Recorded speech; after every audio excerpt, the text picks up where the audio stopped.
I did that. Hey, we're playing Final Fantasy 14. Yeah. As it turns out, y'all know that I play a lot of this game. Actually, for the past 2 months or so, I actually haven't been playing it that much because it's summer it's summer. The expansion is over. There's no new content. I've done everything in it, so I'm just I log in and help friends out from time to time. But Jason, a little while before that, decided that he wanted to come back and take a look at the game that he missed, because he and I both played. Well, I played originally during ARR, and then he and I both restarted, or he came to it and I restarted, like right after Heavensward came out. And so I got on that character all the way through to now, but Jason stopped before he hit Heavensward, so he's been playing a little bit of catch-up. And he has finally gotten to... a little bit of catch-up? A lot bit of catch-up. 6 months of catch-up? Yes, well. But you've gotten all the way through Heavensward and Stormblood, and you're about to start in Shadowbringers. Yes. And we've been meaning to talk about the game for a bit, and so I thought it would be cool to have someone who, much like I am not a Destiny lifer like Jason is, he is the me to my him for this game. So I thought follow that line of reasoning. Yeah. I just thought it'd be cool to kind of catch up, see what you think about it. Especially now's a really good time because of all the horrible shit happening with Blizzard causing people to leave World of Warcraft in droves and come over here. So there's an awful lot more people playing Final Fantasy 14 these days than there usually are. Yeah. Fuck, wow. Where to begin? Where to begin? So... I'm tired, I'm not eloquent. Shit at Blizzard is awful for the women in POC affected by that whole culture, and yeah, it sounds unhealthy as all fuck. And I only have words of scorn for Blizzard fomenting an environment like that. And as someone who is a programmer by trade and works in tech, it's unfortunately something we see everywhere. But yeah, the only way to make it better is to be an agent of change. And we all can only do as much as we can do. But the important thing is that we do, right? Exactly, and this is going to be a very weird pivot. To that end, Final Fantasy 14, speaking of agents of change... Okay, let's see where you're going with this. Well, so here's the thing. The story thus far, and knowing some of where it goes, it's not to the degree of real-world events and everything else, but like the thematic messages of you're in a system, you're a part of and contributing to a system that is actively actually unhealthy, and you don't realize it being inside of it, right? And so that is... I bring this up because part of what I mean, you spoiled stuff for me back when I was like, I don't think I'm ever going to get back into it again. And then I was like, fine, you got back into Destiny, I'll get back into Final Fantasy 14.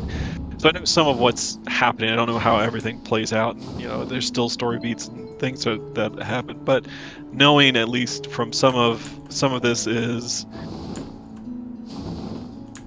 getting into Shadowbringers and seeing how you as the Warrior of Light have played your role, what's been hinted at and what you need to do, seems to be a kind of idea of, hey, that shit ain't healthy. Like it's actually not good for, it's not as good as you think it's been. It's not been while it may have been beneficial, it's not always for a force of good as you think. This game does I mean, ultimately, it's a good versus evil story, and you can't get away from a lot of tropes there. But this game does a pretty good job at putting those shades of gray there, but it's also got a lot of instances of like a Pyrrhic victory. It's like, we won, but holy crap, what did we lose to win? There's a lot of weird kind of well-intentioned people that don't see through their actions, right? Like the way that I think often like this comes to fore most often with the tribe, the quote unquote tribals, the beast tribes. Yeah, and the way it's sort of always, well, you have the humans and the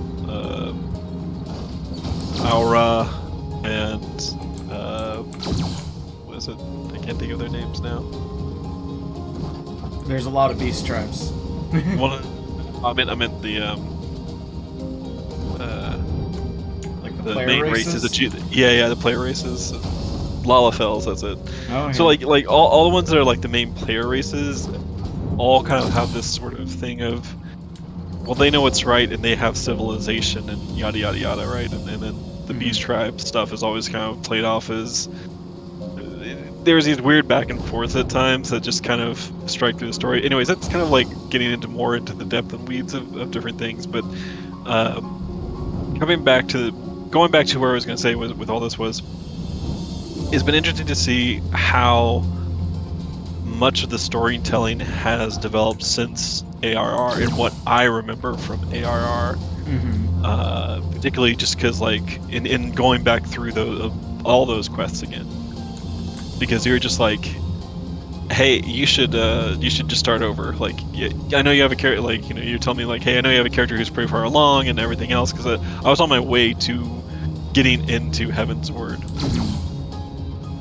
and you're like, but you should start over again. I was like, okay, fine.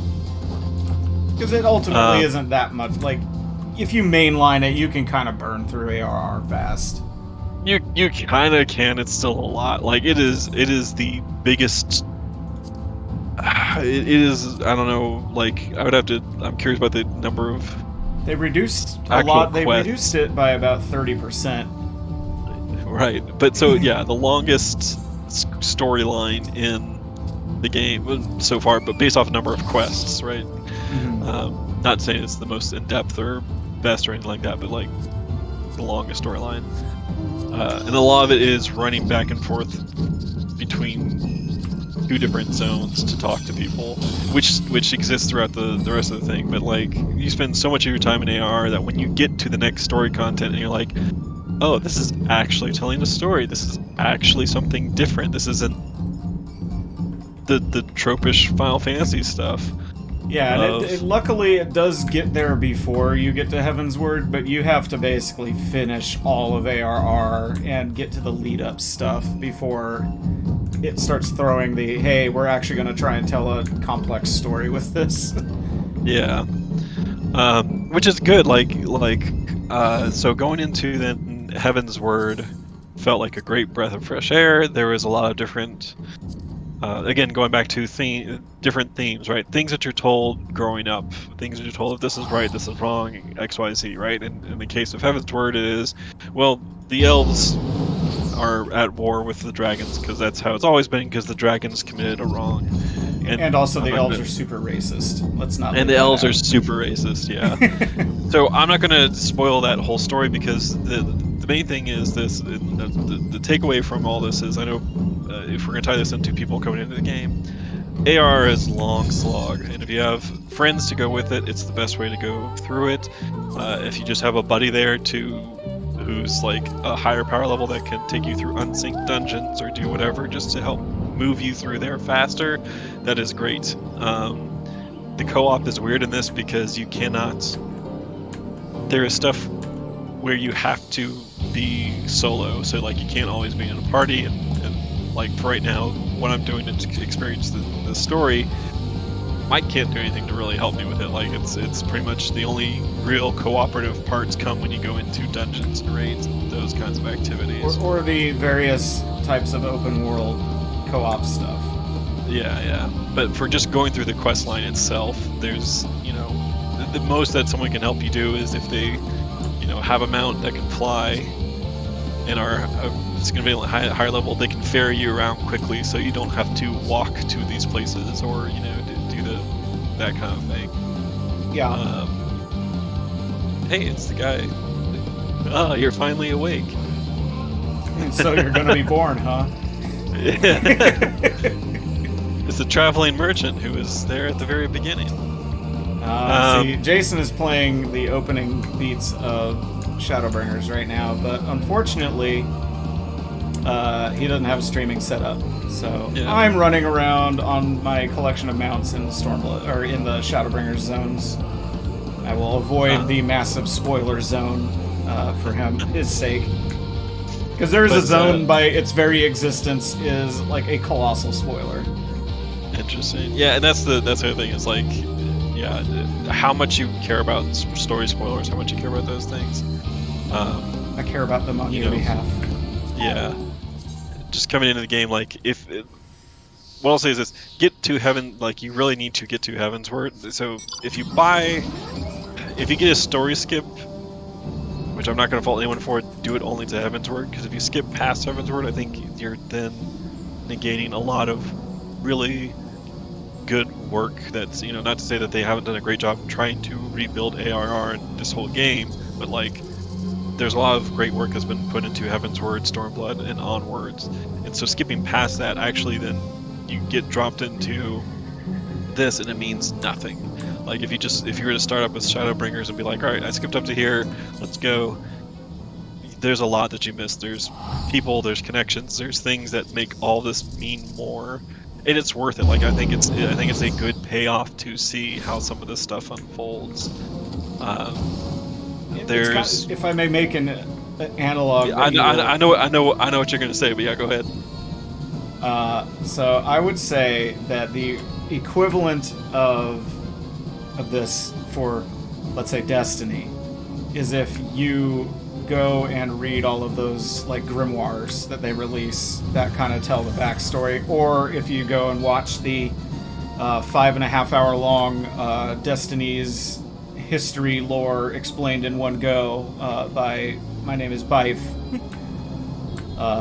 Like ARR is that context for all of the expansions, and so someone can kind of explain the story beats to you, but I'm interested in hearing your perspective on this, especially now that you're moving on, or now that you've seen how Stormblood ends.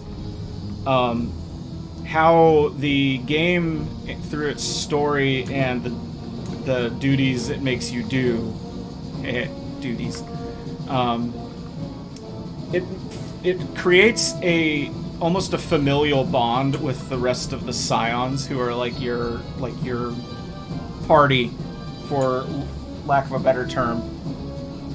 And you start getting really attached to them, especially after ARR, when most of them actually develop a personality. Right. There are a few that are really strong the entire time, but like my favorite Scion in this game basically does not say a word in ARR. And my second favorite Scion my favorite are the twins. And Alphino, the male twin, is a self-righteous little fuckwad for the entirety of ARR and a good, ultimately chunks of Heavensward as well. But over the course of this game, he really grows as a character. Like, he learns, he grows, he changes his tactics. And his sister went from I am a vehicle to get you into the first set of raids to one of the best characters in this game. And I think most of the Scions are really strong characters. Even the ones I don't like. Like, they serve some purpose. But Yeah. I guess what's your take on that? Because I'm coming from the I'm emotionally invested in this story. Well, I mean, and that's just Aspect. it. Like, is that, you know, and that's kind of what I was saying, was that over the course of. By the way, what I thought you were actually going to say was, yeah, you can skip ARR except for the Crystal Spire stuff. Oh no, But that's very important. But that's not what I was going to yes. drive at. That's kind of what I was getting at, though, too, is that I think getting.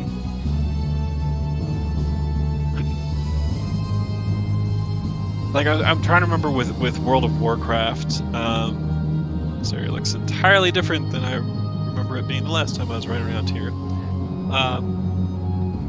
Let's see where he is. I don't know. You've never been there before. That's why. Yeah. Well, it shows me something that I know from before, but not. Yes, I know. Yeah. But oh.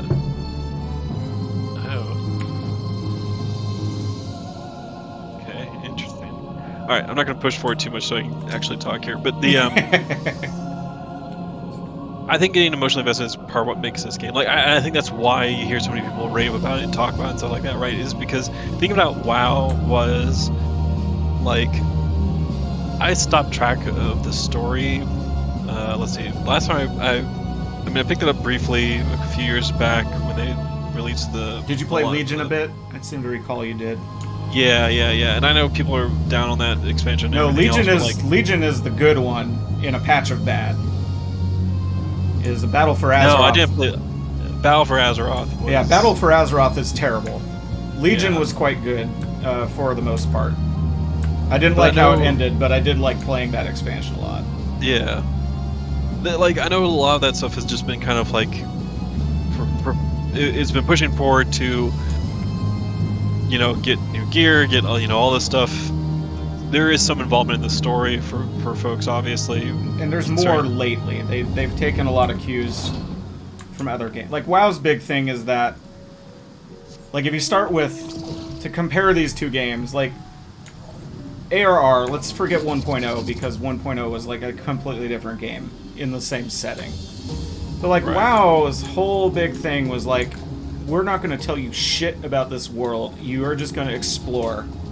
And there's going to be a bunch of, like, self-contained little stories, and we'll have kind of, like, the raids all have a story surrounding them, but the game itself doesn't actually have an overarching story. And then with Burning Crusade, they're like, okay, let's actually have something happen and give players a cause to go to this new place, and then they increase the amount of, like, every successive WoW release has been like, okay, let's do more story. But the focus has always been on, like, exploring the world and combat. And WoW, well, you can do things like roleplay or be a crafter main or whatever in it. That's all completely secondary to the combat gameplay. And this game is very content to let you do whatever you want. And there are systems for enabling all of that. But continue, sir. So yeah, I think it's a large part of it is that emotional investment that people have to the story and the characters in this world. And I mean, like, you talk about your favorite Scions. I really like Alice. I like how Alphino grew over the course of a couple expansions. I still can't stand him to some degree because, but like, it is interesting to see how those characters have grown and developed. My favorite character got sidelined in a major way that kind of angered, Who's your favorite character? Lise. Oh, yeah, well. Yeah. Well, you're not wrong. Yeah. No, right. As a character, they did something interesting with, and there was a lot of potential, and I won't say I feel like they dropped the ball. I just feel like they didn't have a good plan, because that character got essentially sidelined and replaced. Yeah, I mean, like, she's still doing part of that Stuff. whole thing, right? Like, 'cause she was at the table for all the negotiations and stuff like that. But like, yeah, it was kind of in that same way you saw this character growth, right? Over the for a character that, I mean, as far as the Scions go, was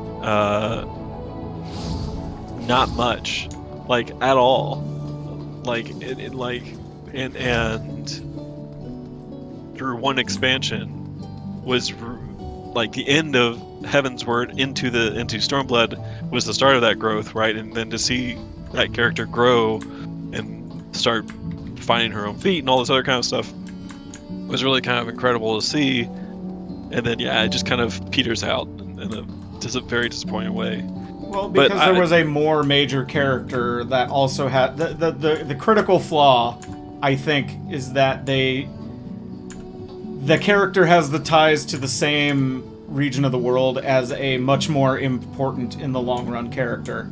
So the more important character in the long run got the spotlight, and Lise kind of got shoved to the side. Okay, I was gonna say I don't know what happens next with that character. I was gonna say more important or more visible. Visible, yeah. Which goes into a whole separate issue. But anyways, so yeah, I think the fact that we can sit here and talk about this, I think that's part of, like I said, why this is good. Why you don't want to necessarily just skip the story and go into, like I've done these extreme raids or whatever in WoW, and so I just want to go into the equivalent content in Final Fantasy 14. In part just because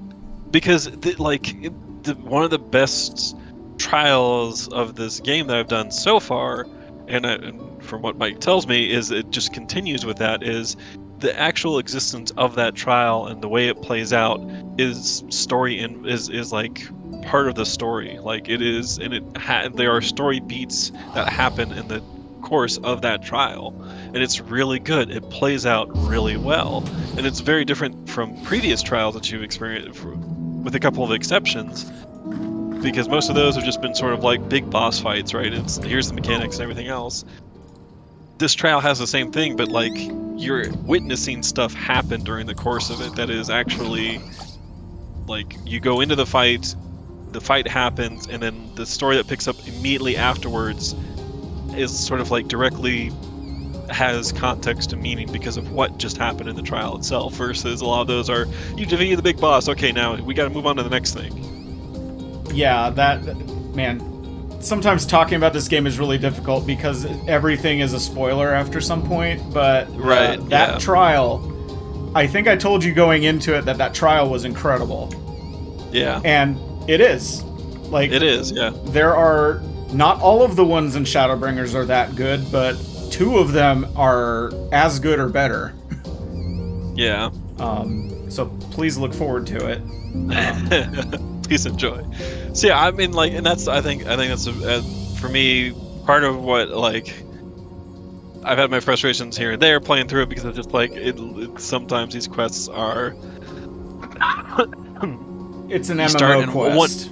Right, you start in one end of the zone and you have to run, like, because what they did starting with Heavensward onward was each zone you have to attune to Aether currents and all this stuff in order to fly and have faster mount speed.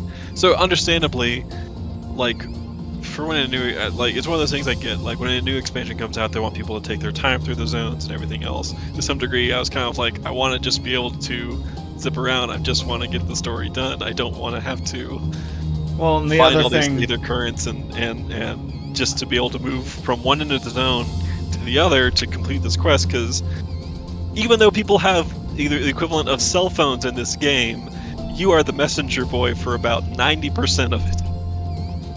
I mean, I can't disagree. And quest design in MMOs has always had that problem, because there are not. Yeah. Like I play most of the major MMOs off and on as they come out, and there hasn't really been one that really does a lot. Okay, there's one exception, and the one exception I will say is I think Guild Wars 2 gets it right. because then you can't fly around. So that's part of it. Well, actually, maybe you can fly around now. It's been a while since I played. But because the game's story is told ultimately through like things that are happening via events in the zone.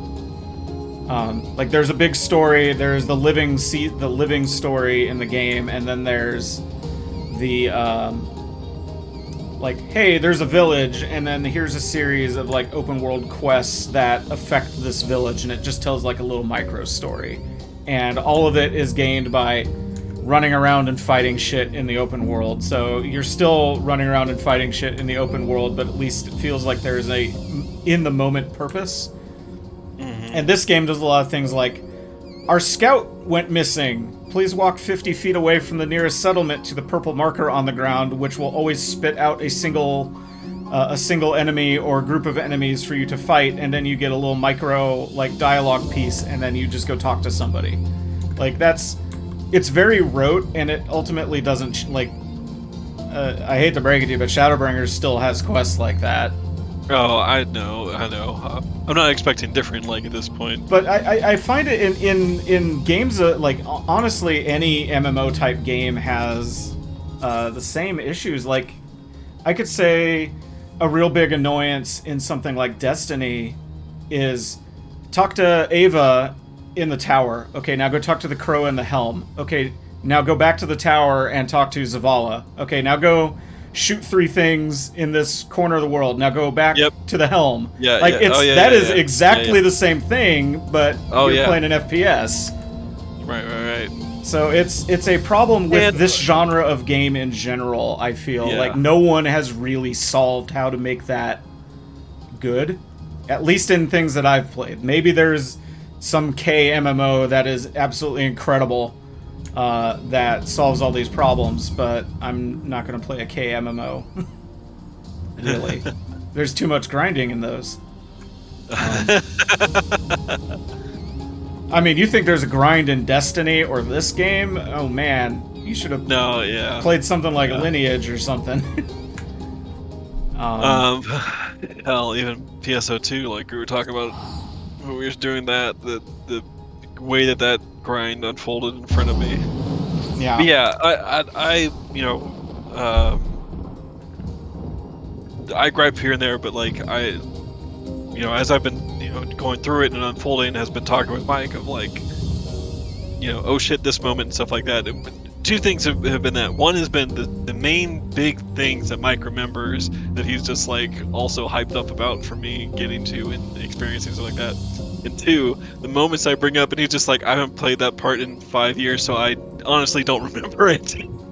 Well, because there's a lot, this game has a lot of huge moments, like big sweeping story moments, and there's a lot of really great stuff in the in-between times, but the further you get separated from it, the harder it is to remember. But like, I remember I was telling you, like, hey, when we're playing the end of Stormblood and we're just getting kind of a slow trickle of content because the content rollout towards the end of Stormblood was really piecemeal, and I think I said, hey, there's a moment when the story, like, effed up things start happening in the story, and like, you got through that just recently, and I'm like, okay, now just imagine that happened, and you get to wait 3 months or more before the next one happened.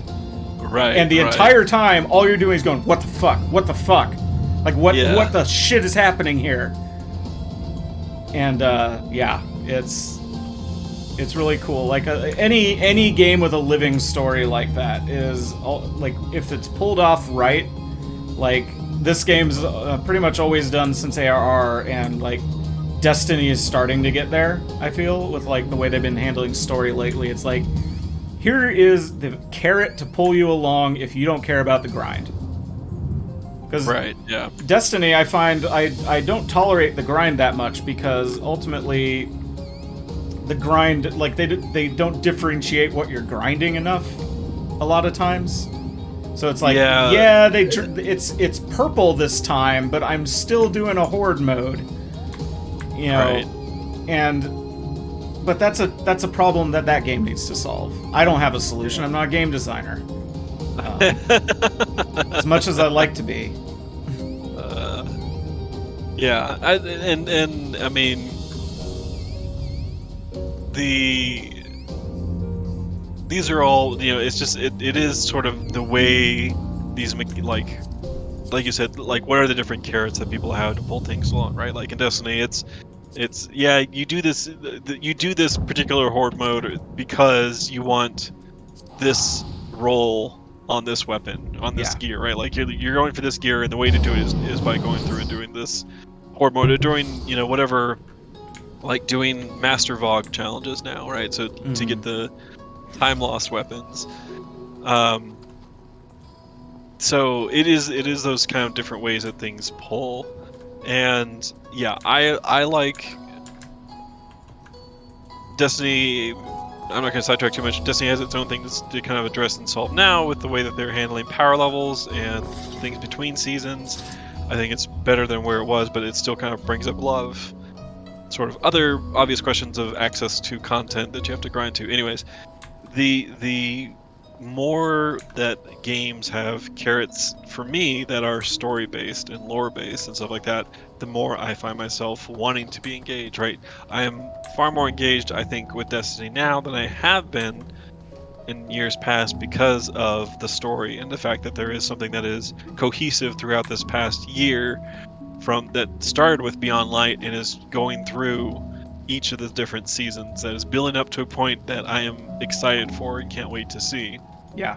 Which is similar, I know, for you, and I'm getting there, but like for you with the upcoming Endwalker, having gone through Heavensward and Stormblood and Shadowbringers, and seeing where each one of those picks leaves off, getting then to what is coming with Endwalker, and the story beats and everything there, and knowing like Endwalker, like this is pretty well out there, but Endwalker is the end of this story of light and dark. What's next? Who knows? And that's exciting in its own way.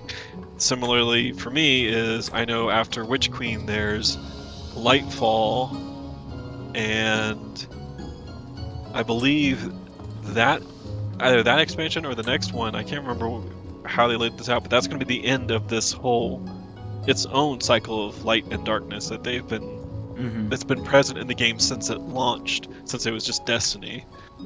And that's seeing how that plays out, and everything is exciting.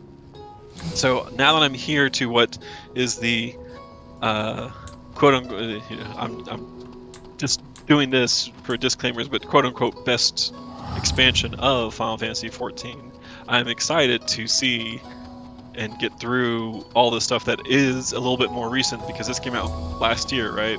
2019. 2019. Oh, that's true, yeah. Yeah, summer, it's just now 2 years old. Yeah. But a traditional expansion in this game has about 18 months of content, and then there's a 4 to 6 month break, and then the new expansion comes out, and you get 18 straight months of content dumps. Yeah. But yeah. Yeah. So this one being a little bit more recent, and having heard you talk about it for the past 2 years, then.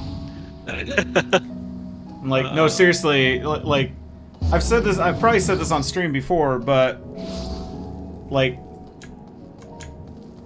I don't think it's recency bias, because I've been playing this game for 7 years now. 8 years. God, 8 years. But I honestly and truly think that this game tells the best story in any Final Fantasy. Like, there's some stuff that you're going to get to towards the end of Shadowbringers where it gets so excruciatingly meta, but they don't go meta with it, that it's just wild. Like, the end of the end of 5.0 does some stuff with the way the story works that is just like, when you start putting together what they're doing, you're like, my eyes popped out of my head. It's just like, Jesus Christ. They actually turned the fact that this is an MMO into a story beat without directly acknowledging it or winking to the camera. Which did they also somewhat did, right, a little bit with the whole Realm Reborn. It's different, right? Like the Realm Reborn, Sure, like the sure whole did, thing is right. like, hey, our MMO failed and we dropped a meteor on the world, Bahamut nuked everything, and now the world's been reborn, and nobody, like, people don't really remember the heroes of old. Like there's a lot of trappings, and I'll say that the ARR being part of the story, being that meta, is a cute trick compared Right. to what they do later. And it's not like one specific thing where you're like, oh, this is like, I see what they're doing. It's like they build to this moment, and then the moment happens, and then you, like, everything kind of clicks, and you're like, holy shit, they did it. And I hope you have that reaction, I guess. Just like, Yeah, well, I mean, thus far, I would say, like, again, going back to, there's moments where you gain hype for me to experience this stuff and go through it. And it has been a lot of those. Like, you haven't, I would say you haven't been wrong about the way those things have played out. yeah. That largely, when the designers and writers of this game nail something, they nail it, and they this, again, kind of going back to some of our earlier discussion, it's not to say there aren't missteps along the way. There aren't things that, ways that they handle certain things, topics, ideas are great, but for the most part, they have a lot of good moments, and they pay off a lot of these things. And so this, in a way, feels like the culmination of that, like where some of that stuff has been leading. Mm-hmm. So yeah, it is been hey, I'm in a place called Norvrant. That's not Eorzea. It's not. No. Please enjoy. No, we laughed. Please No, we enjoy. laughed. But yeah, I mean, it's not without its faults. They're like, my big criticism of this game was almost the entirety of Stormblood, and it wasn't the story. It was just they focused on something that they thought the player base wanted, and ultimately, it kind of really didn't. And so a lot of aspects of the game suffered, and the big drought of content a lot of the time was really painful, especially if you didn't care about Eureka. Like, if you didn't care about Eureka, you basically had nothing to do except the new raids for long stretches of time. And that was really annoying. Will actually join me where I am now. Yeah, let's see where you are. Okay, I see where you are. You are in the Final Fantasy XIV tech demo from 3 years before 1.0 came out. You can actually, so the capital city that you're currently in, and I've already actually run around it on the stream. Where in it are you? Are you in the? I see you right around. Look, I'm at you. Okay, I see you. There's my The biker traditional, boy. yes, hello, the Yakuza biker boy. Hello, welcome. Oh my God, he's hot. Whew. Emote. But a fun thing about this place is you can actually look at a very old tech demo. I think it's from like 2008 or 2009, and it is straight up this zone. So they it looks different, but like the whole crystal motif with the wrought iron work everywhere. Like I'll send you I'll find it and send you a link after the stream, but it's very funny. But this isn't even my favorite capital city in this expansion. I'm Mike, and this isn't even my favorite capital city on this Citadel. Well, there's every expansion has two, right? There's like the smaller area and the capital city. You know, in Stormblood it was Kugane and Ralger's Reach.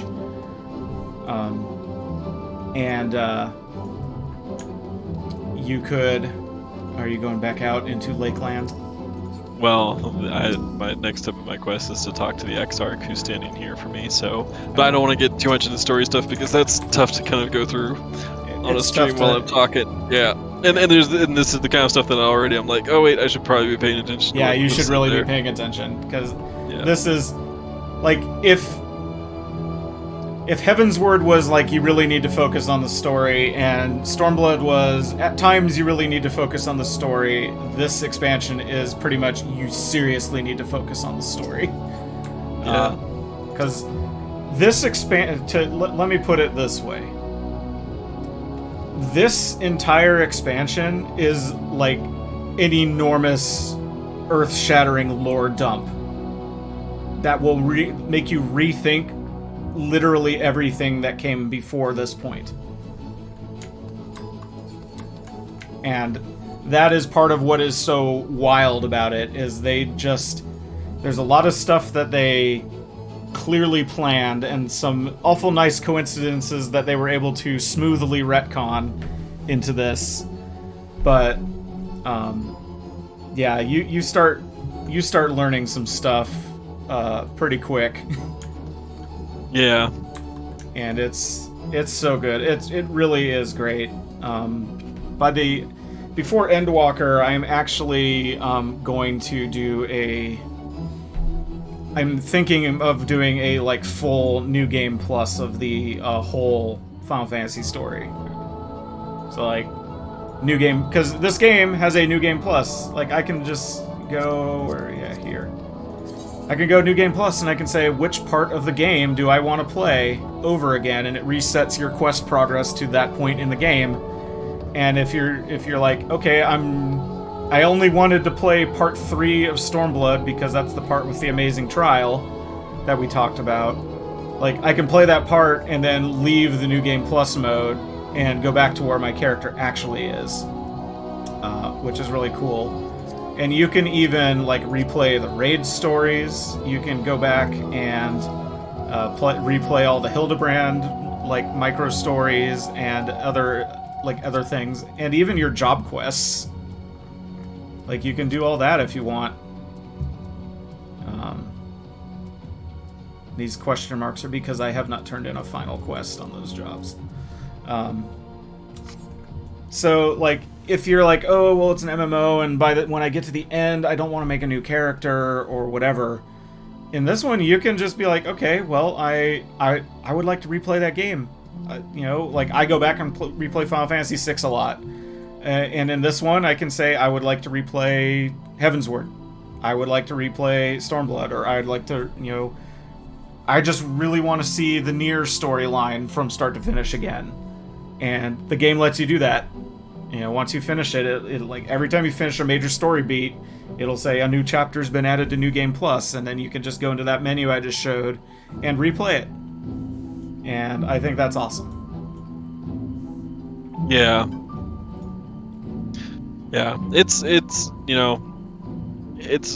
It's really good. I give my grief here and there about different things, like a Saturday spent raiding, but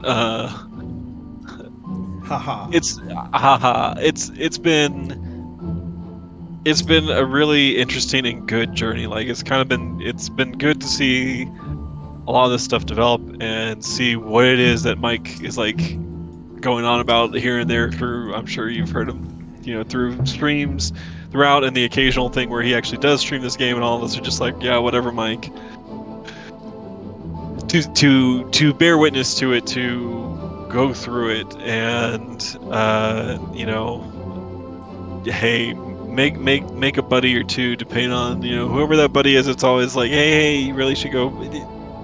There's a 60-day, whatever is it, 60 or 30-day free trial that comes with Heaven's Word, right? Well, if Tell 'em, you listen. this game currently is free to play up to level 60, and you can play ARR and Heaven's Word without paying a dime. Well, there you go. So yeah, have a friend, like have a friend take you around through all of ARR, get that done as quick as you can, and then dive into Heaven's Word. And by the end of I think that's just it. Is like by the end of Heaven's Word, that is going to sell it for you or not. Yeah, when was that the moment for you? Like when was the moment when you're like, oh shit, okay? I think, because ultimately for me it was the bit leading into Heaven's Word at the very end of ARR that was like, oh shit. And then Heaven's Word was just it elevated that, but you were a lot harder to sell on this. So I feel like it definitely came later than that for you. Because it was so, yeah. I mean, part of it was, yes, Destiny has a thing where you load into different zones, but it's just like those zones are small and you're there. I think a lot of it was like I'm running around these big open areas that I have no great way to get. Like the NPC I need to get to, literally, like the warp point to get to is here on the map. Is like on one end of the map, and the NPC I have to go talk to is all the way on the other side, and so it's just holding forward to get there a long time, so I can talk to them and for them to tell me, now you need to go back to where you came from and talk to this person. I'm just like, I was just there. Anyways. To me that's the difference between this and Destiny, but that's part of the reason why it was hard for me to sell, was doing a lot of that in ARR, is burning out of and seeing some of that story stuff and be like, oh, I remember this, and yeah, this is not good. But for me, I think what sold it in Heaven's Word,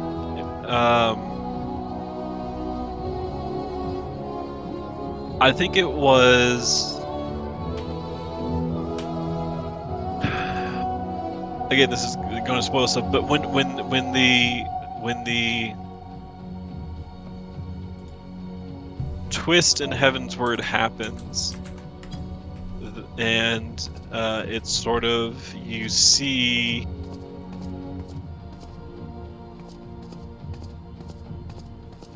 the storytelling is a little bit more like it's not like a Shyamalan twist kind of a thing, right? It's actually like what they are doing with it and the way that characters respond to it, right? And sort of that kind of thing was enough for me to say, oh, okay, they're actually doing something here. They're actually trying for something. It's not the tropes that I've seen in most of these fantasy games, and particularly throughout ARR. And then by the end of Heaven's Word, and the events that happened throughout that was enough for me to say, okay, yeah, like I was excited to get into Stormblood, and then Stormblood as a whole, like I think I told you this, of like I'd have to go look at my rankings, but like thus far the content played so far, Heaven's Word is still top for me for the story. Followed by some of the post-campaign stuff of Stormblood. Just real quick to break that up, each content patch is like a big numbered patch, but then they always have, so for instance, Stormblood is 4.0. There's story stuff that happens through that story, but then by the end of that story, is the end of 4.0. And there's stuff that picks up with 4.1, 4.2, 4.3, 4.4, 4.5. I think there's a 4.55. So the way it works, and then that goes into 5.0, which is what Shadowbringers is, and Shadowbringers has a similar 5.1, kind of a thing. Yeah, the way it works is your 0.0 is the base expansion, and then 0.1, 2, and 3 finish the expansion story, and then 0.4 and 0.5 set up the next expansion, and that has been the pattern since ARR. Yeah. So it was some of it was basically some of the 4-point stuff following that was like my rank of expansion material or content within this game. Bottom of that list is ARR. But yeah, I mean that's pretty much what it was that sold me was going into Heavensward and seeing like they're actually trying to do things here and they're playing with some of these things that I have some idea of from ARR, right? As far as the characters, seeing more of the Scions, and like there's more of an active role. Their voice actors are different now, And better. and better. Yeah, so I mean, I think seeing a lot of that stuff, sort of the interplay between characters and everything else, was kind of what did it for me. So yeah, like I said, I think it's, you know, if it's something that you've been kind of teasing with and toying with, and you've got buddies who've been pressuring you or been like saying, hey, you know, really, listen to your buddies, and like I said, it's free up until level 60. Just tell them, no, you're gonna take me through ARR. And if they try to give you something about like, hey, you gotta live that stuff here on your own, you say, no, listen, this guy just went and did it, and he told me that the best way to experience it is to just fly through it as quick as possible. I stand by that. You want to fly through that stuff as quickly as you can and get into Heavensward. And so yeah. And if you are a Destiny player and you didn't get enough Solstice of Heroes, check out what I'm wearing. No. You can get shiny armor in this game if you're willing to do it a completely unreasonable grind. Yeah. There are some pretty hefty grinds or stuff. Don't worry about that. Like seriously, there's probably some good side quests. I know there are good side quests here and there throughout. If you really just want to mainline that story, like you as much as possible, as much as you're able to, because. A pro tip: Shadowbringers, you want to do the side quests. Yeah. It's actually they've been doing it for a while, but the side quest chains in Shadowbringers, there will be, and this is actually for you. I don't have time, Mike. I don't have time. Jason. Endwalker comes out in November. I don't have time. The next season of Destiny starts next month. I don't have time. Mainline that story. Okay, but I saw you put 180 hours into Marvel Ultimate Alliance 3, so perhaps you could cut your time in some other ways. That was like years ago when I needed a travel game for when I had a 2-year-old. But so any quest line that the first quest gives you an ether current in Shadowbringers, you actually want to finish those quest lines, because they actually are stealth gating some other content, which is worth doing. Always with these stealth gates. Anyway. Well, we just wanted to talk about this for a while, and you know. Yeah, we give Destiny far more than it's due, I think, it's sometimes. So it's only fair to also. I want to look at my playtimes. Oh. Where do you do that? Just type /playtime. 8 days, 15 hours, and 27 minutes to get me to this point. Okay. Taking into account, you know, again, some side stuff. There's things, some raids and other stuff that we went into, but yeah. Yeah, we didn't even talk about the Evil East raids that I made you do, and you were mad at me. Oh yeah, mad. Yeah, quote unquote mad. For the record, I'm at 150 days. Gee, well, and yeah, I bet your Destiny playtime is in the hundreds of hours, sir. Oh, it's in the thousands of hours. Yeah. I just checked it like the other day, because now Steam, yay Steam, just show me how much time I've spent on something. So I would say I'm a casual, like a mid-core Destiny player. I will do very difficult content. Like I have the Conqueror title. I've done Grandmasters and things like that. So I will do the hardcore shit when I get a taste for it. I have put 423 hours into Destiny. So it's not like I'm like, oh, I only play it here and there. I have mainlined that shit before. Yeah. So I still do not. Okay, this makes me, I guess, feel a little bit good about myself. I don't know. I have less time in Destiny than you do in Final Fantasy XIV. Well, I have nearly half the number of days. There is still- a lot it is- more to it is do in still this a game than Destiny could do over 2 full games. Like, seriously, the amount of content in this game is absolutely to our staggering. friendship. Yes. Well, keep in mind that there are 17 battle classes and 10. What And are you have No. I'm okay. So 1, 2, 3, 4, 5, 6, 7, max 8, them all out. 11. Anyways, yeah, there's like don't know 25 classes in this game, and each one of them has a storyline. don't know what's on the docket for next week. Mike's out, so we won't be doing Final Fantasy 14. Or will you? I hear there's a free trial, and we have 2 other members of the Co-Optimus crew. Oh, there's no way. This game does not have Risk Runner. Nick will never play this. You sure about that? This is when I quit my lightning sword, right? Anyways, this is when I take you into Bosnia and you get lightning bolted to death. Yeah. I don't know what we're going to be doing next week. What we'll be checking out. Sort of, obviously, releasing them as far as we talked last week. Some about Monster Hunter Stories. Just don't have a great way to kind of capture that and stream it right now from the Switch, unfortunately. But some great stuff there. Just actually share with Mike before we went here. They have a roadmap up for content that they're adding to that game that's all free, which is cool. But yeah, we'll be back next week with something. By the way, Jason, we'll figure it out. Do I look like a healer? Or do I look evil? You look like someone I passed by on my way to the airport. Would it help? To give me a pamphlet. Would it help? Nope, sorry, don't have time. Nope. I got a flight to catch. I'm gonna get you. I don't want to hear about. I got sorry, you. I don't want to hear about I your got free you. trial. Nope, not interested. I donated at the office.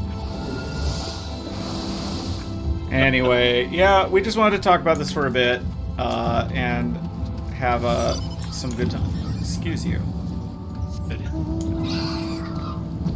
I believe I can fly. You cannot outrun me. I can try. Jason, look at my mount. I want you to remember this face. And I want you to realize that you're going to look at this face at one point during the course of this expansion and burst into uncontrollable tears. I saw some of those in the city when they did the pan over stuff. Yes. Some things were being fed. Yes, they are the chocobos of Norvrant. So good to know that I can look forward to tears. Look forward to crying. look forward to crying. Anyway, thanks everyone. Yep, we'll catch you next week with whatever Jason cooks up.